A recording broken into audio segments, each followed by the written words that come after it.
I run a successful TV news business. We film breaking stories. The inspiration for Nightcrawler was a crime photographer named Ouija from the 1930s in New York City. He was the first guy to put a police scanner in his car and go to crime scenes. What are you after?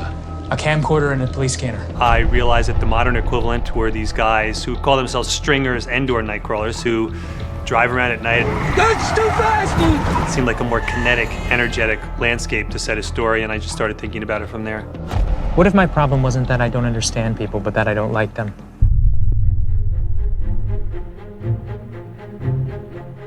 Lou's character came from an awareness that I have that a lot of people under 30, tens of millions of people, I think, statistically, either can't find employment or find employment that's piecemeal and they can't really sustain themselves. And I was very intrigued with the idea of a character coming out of that desperation, and he finds his calling. His character was so different from anything I'd ever done, you know? I just loved saying Dan's words.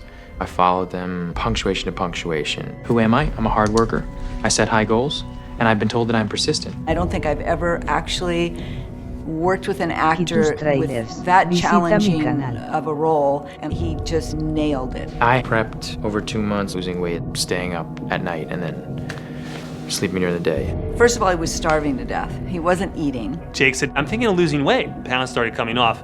Finally, he got like 25 pounds into it. All makes sense now, but believe me, there was a time that it looked vaguely scary. David 109965, checking in CIC.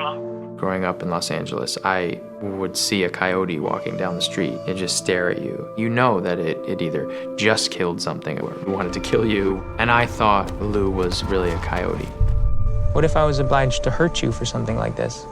He just immersed himself in it. He's basically gone, this character's desperate and hungry, and he was. And that just brings on a very primal, instinctive, predatory desperation in you. It does. When I say that I want these things, I mean that I want them, and I don't want to have to ask again.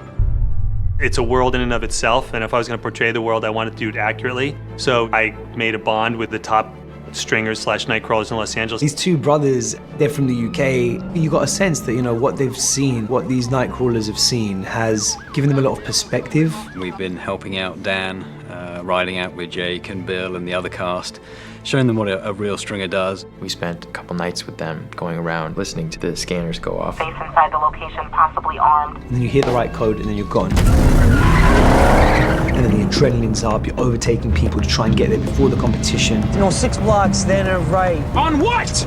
In the movie, Jake's character will move bodies and things like that, which is something we certainly wouldn't do. Is that blood on your shirt?